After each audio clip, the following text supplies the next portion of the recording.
Assalamualaikum warahmatullahi wabarakatuh. Bismillahirrahmanirrahim.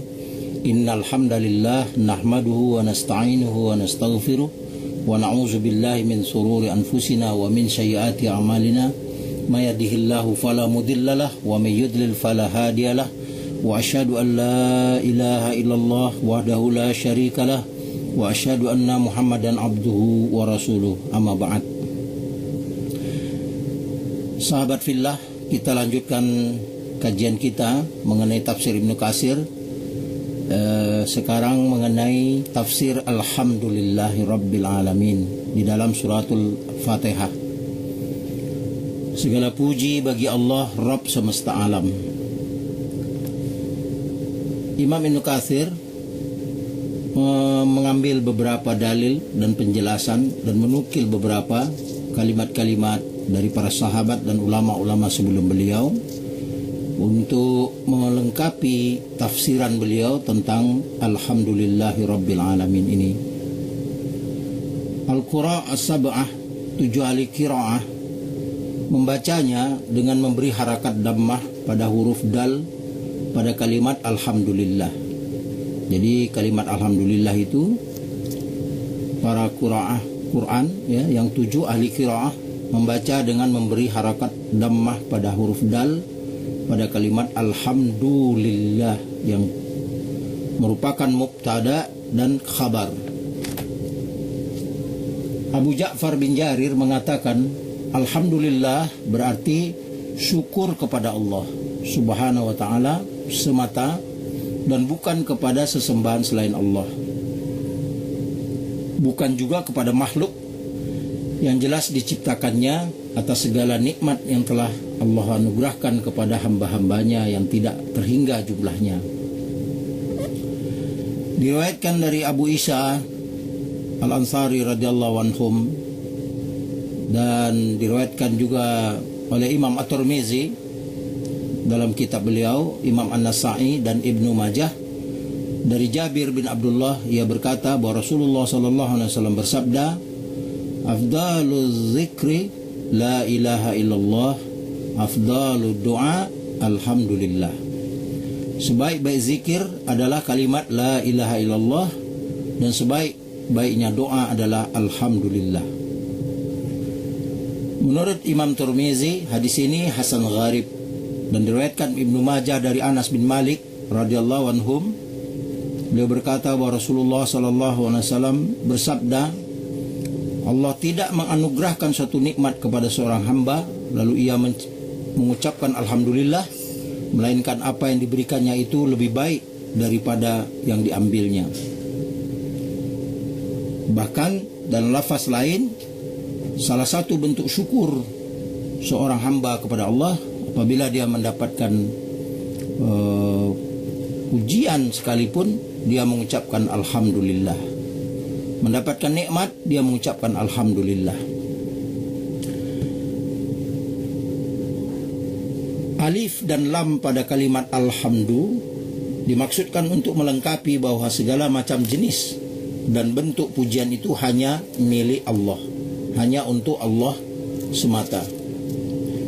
Adapun lafaz Ar-Rabb ya, alif, lam, ra dan ba, Ar-Rabb adalah pemilik, penguasa ya, dan pengendali. Menurut bahasa, kata Rabb ditujukan kepada yang memiliki, yang menguasai ya. Semuanya itu benar bagi Allah Ta'ala.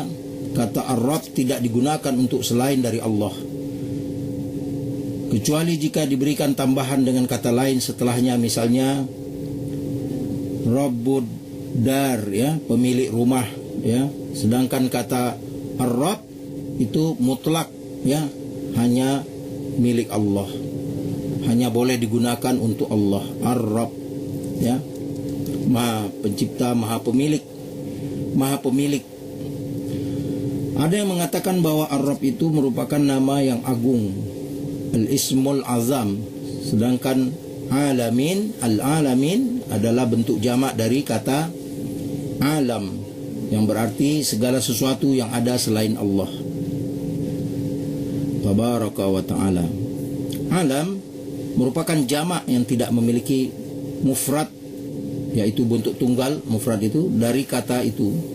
Al-alamin berarti berbagai macam makhluk yang ada di langit, di bumi, di daratan, di lautan, di gunung, di semuanya alam semesta ini yang Allah ciptakan, semesta alam.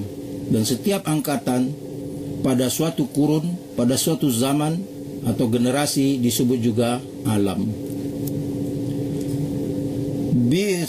Bishr bin Imarah radhiyallahu anhum meriwayatkan dari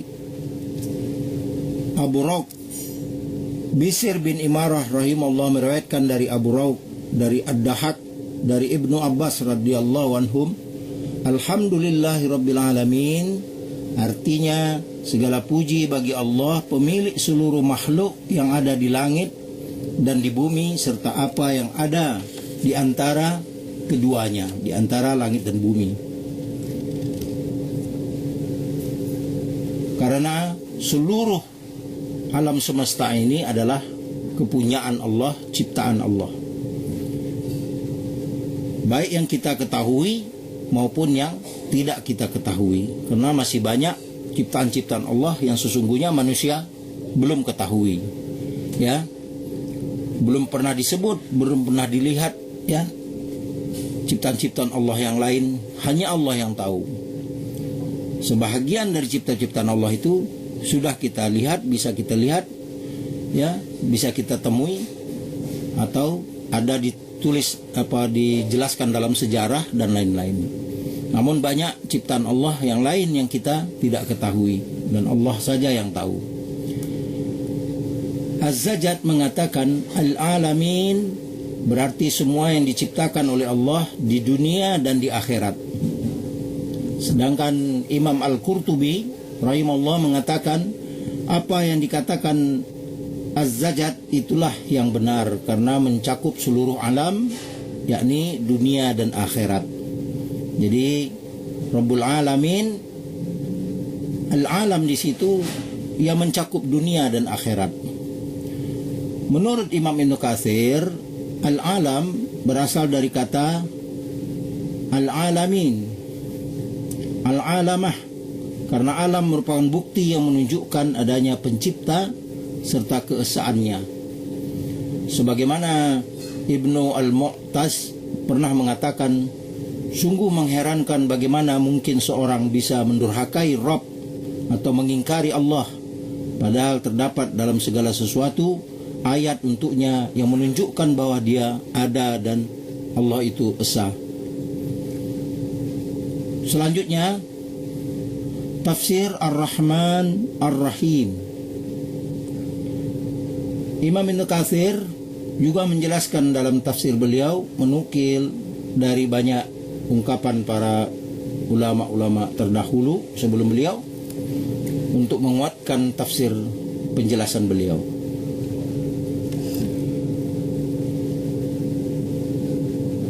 Sebelumnya mengenai Ar-Rahman Ar-Rahim sudah pernah kita jelaskan dalam bab tafsiran Bismillahirrahmanirrahim ketika membahas tafsir Bismillahirrahmanirrahim. Baik, kita tambahkan, Al-Imam Qurtubi mengatakan Allah mensifati dirinya dengan Ar-Rahman Ar-Rahim setelah Rabbul Alamin.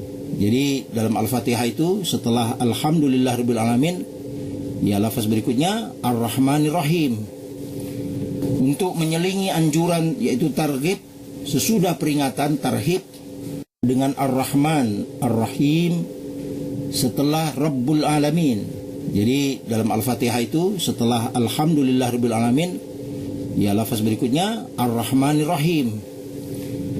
Allah mensifati dirinya dengan Ar-Rahman Ar-Rahim setelah Rabbul Alamin, setelah lafaz Alhamdulillahirabbil alamin tadi, untuk menyelingi anjuran yaitu targhib sesudah peringatan tarhib sebagaimana yang difirmankannya. Ya, anjuran itu targhib, peringatan tarhib. Ya. Demikian penjelasan Imam Qurtubi. Beliau menyampaikan surat Al-Hijr ayat 49 sampai 50 sebagai penguat dari penjelasannya. Katakanlah kepada hamba-hambaku bahwa sesungguhnya akulah yang maha pengampun lagi maha penyayang, dan bahwa sesungguhnya azabku adalah azab yang sangat pedih. Surat Al-Hijr ayat 49 sampai 50. Kemudian Imam Qurtubi melanjutkan lagi penjelasannya. Sesungguhnya Rabbmu amat cepat siksanya, dan sesungguhnya Dia maha pengampun lagi maha penyayang. Dalam surat Al-An'am ayat 165 berkata Imam Al-Qurtubi, selanjutnya Ar-Rabb merupakan peringatan, sedangkan Ar-Rahman Ar-Rahim merupakan anjuran. Dalam Sahih Muslim disebutkan hadis yang diriwayatkan dari Abu Hurairah radhiyallahu anhum, beliau berkata bahwa Rasulullah SAW telah menyampaikan, seandainya seorang mukmin mengetahui siksaan yang ada pada sisi Allah, niscaya tidak seorang pun yang sangat bersemangat dalam meraih surganya.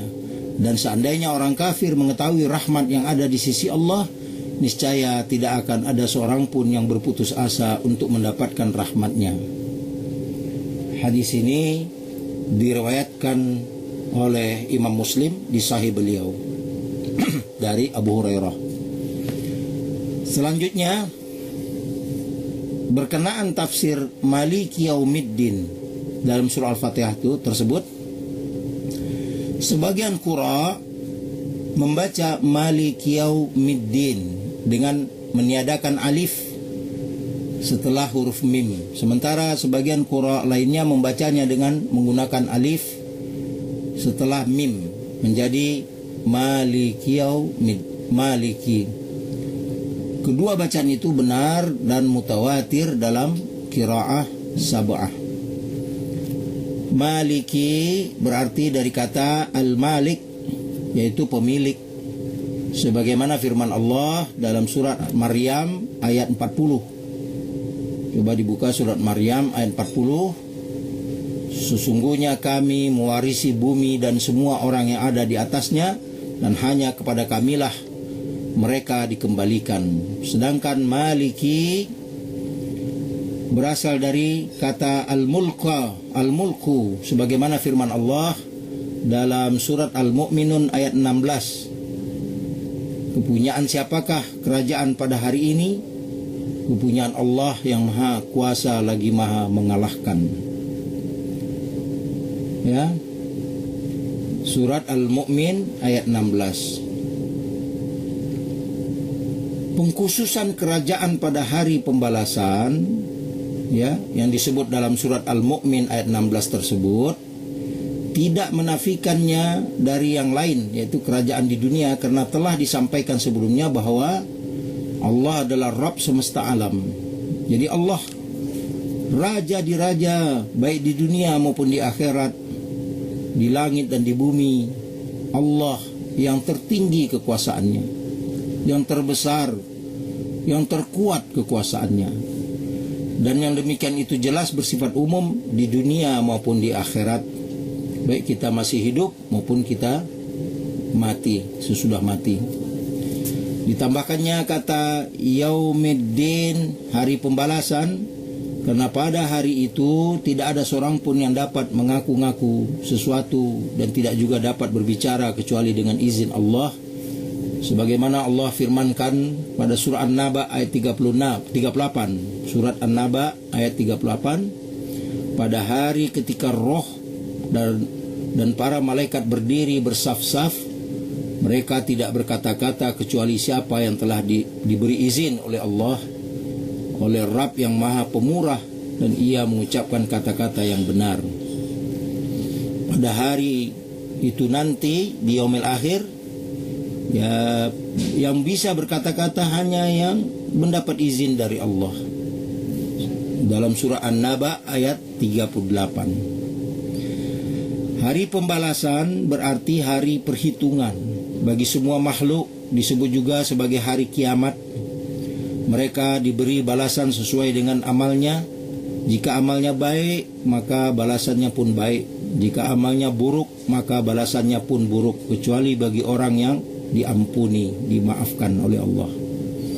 Pada hakikatnya, Al-Malik adalah nama Allah tabaraka wa ta'ala, sebagaimana firman Allah dalam surat Al-Hasr ayat 23. Dibuka surat Al-Hasr ayat 23. Dialah Allah yang tiada ilah yang berhak diibadahi selain Dia, Raja yang maha suci lagi maha sejahtera. Jadi Imam Ibnu Katsir menerangkan lafaz per lafaz dari kalimat ini dan menukil pada ayat-ayat yang lain yang menerangkannya dan penjelasan hadis-hadis Nabi sallallahu alaihi wasallam serta penjelasan para ulama-ulama salaf sebelum beliau. Dalam kitab Sahih Bukhari Muslim diriwayatkan hadis marfu dari Abu Hurairah radhiyallahu anhum bahwa Rasulullah sallallahu alaihi wasallam telah bersabda, julukan yang paling hina di sisi Allah adalah seorang yang menjuluki dirinya Malikul Amlak, raja di raja. Karena tidak ada malik, tidak ada raja yang sebenarnya kecuali hanya Allah. Jadi adalah sombong, adalah takabur kalau ada manusia, yaitu seperti Firaun dan Namrus yang menyebut mereka tidak saja raja di raja, tapi juga telah menyebut diri mereka sebagai Tuhan. Ya, di zaman sekarang mungkin juga ada manusia-manusia yang memuji raja mereka berlebihan dengan sebutan raja di raja. Itu tidak dibenarkan, karena tidak ada Malik al-Malik, raja yang sebenarnya kecuali hanya Allah Subhanahu wa taala, baik di dunia ya maupun di akhirat. Allah itu adalah raja di raja, ya, penguasa tunggal, penguasa paling kuat, paling kekal, paling hebat, ya, kekuasaannya hanya Allah Subhanahu wa taala. Dan dalam kitab yang sama juga dari Abu Hurairah radhiyallahu anhum, Rasulullah bersabda, Allah pada hari kiamat akan menggenggam bumi dan melipat langit dengan tangannya, lalu berfirman, Aku adalah raja. Di manakah raja-raja bumi? Di manakah mereka yang merasa perkasa? Dan di manakah orang-orang yang sombong? Hadis ini diriwayatkan Imam Bukhari dan Imam Muslim. Bisa diperiksa di kitab Imam Bukhari dan Imam Muslim, ya, dari jalan Abu Hurairah radhiyallahu anhum. Hadis ini sahih, bahwa nanti pada hari kiamat Allah akan menggenggam bumi dan melipat langit. Lalu Allah berfirman, Aku adalah raja. Di manakah raja-raja bumi? Di manakah mereka yang merasa perkasa? Dan di manakah orang-orang yang sombong ketika di dunia? Sedangkan di dalam Al-Quran disebutkan dalam surat Al-Mu'min ayat 16, kepunyaan siapakah kerajaan pada hari ini? Allah menjawab, kepunyaan Allah yang Maha Esa lagi mengalahkan. Adapun penyebutan Al-Malik atau Malik, raja selain kepadanya di dunia hanyalah secara majas, ya, kiasan. Hanya majas belaka, kiasan belaka. Tidak pada hakikat, ya, bukan hakikat dari Malik yang sesungguhnya. Karena Al-Malik yang sesungguhnya hanya Allah Rabbul Alamin. Sesungguhnya Allah tidak mengangkat Talut menjadi raja bagi kalian. Al-Baqarah ayat 247. Kemudian kata ad-din. Ad-din berarti pembalasan atau perhitungan. Allah berfirman, ini terkait Malik Yaumiddin. Pada hari itu Allah akan memberi mereka balasan yang setimpal menurut semestinya. Surah An-Nur ayat 25. Dan juga firman Allah dalam surah As-Saffat ayat 53. As-Saffat, apakah sesungguhnya kita benar-benar akan dibangkitkan untuk diberi pembalasan? Ya, di situ ada lafaz Lamaddin, ya, surah As-Saffat ayat 53. Dalam sebuah hadis Rasulullah bersabda, Orang cerdik adalah yang mau mengoreksi dirinya dan berbuat untuk kehidupan setelah kematiannya. Orang cerdik adalah orang yang mau mengoreksi dirinya, introspeksi diri, dan berbuat untuk kehidupan setelah kematiannya. Artinya, ia akan senantiasa menghitung-hitung dirinya sebagaimana yang dikatakan oleh Umar bin Khattab radhiyallahu anhum, hisaplah diri kalian sendiri sebelum kalian dihisap, dan timbanglah diri kalian sebelum kalian ditimbang, dan bersiaplah untuk menghadapi hari yang besar untuk diperlihatkannya amal seseorang, yang mana semua amal kalian tidak tersembunyi dari Allah. Pada hari itu kalian dihadapkan kepada Rabb kalian, tidak sesuatu pun dari keadaan kalian yang tersembunyi bagi Allah Rabbul Alamin. Ya, juga dijelaskan dalam surat Al-Haqqah ayat 18. Coba dibuka surat Al-Haqqah ayat 18. Ya, yang juga dinukil oleh Imam Ibnu Katsir untuk memperkuat tafsir beliau, ya, terhadap Maliki Yaumiddin. Lafaz Maliki Yaumiddin, tafsir Maliki Yaumiddin, beliau menukilkan beberapa ayat-ayat Quran yang lain untuk menjelaskan tafsirnya. Demikian yang dapat kita pelajari pada hari ini, bab mengenai lafaz Alhamdulillahirabbil alamin Ar-Rahmanir Rahim Maliki Yaumiddin. Semoga Allah Subhanahu wa taala memberikan kita kesehatan, kemudahan, perlindungan buat kita dan keluarga dan kaum muslimin seluruhnya di negeri kita. Semoga bencana demi bencana di negeri kita ini Allah kurangi dan Allah hilangkan. Dan semoga kaum muslimin di negeri ini semakin taat kepada Allah Rabbul Alamin. Subhanaka wa bihamdika la ilaha illa anta astaghfiruka wa atubu ilaih. Assalamualaikum warahmatullahi wabarakatuh.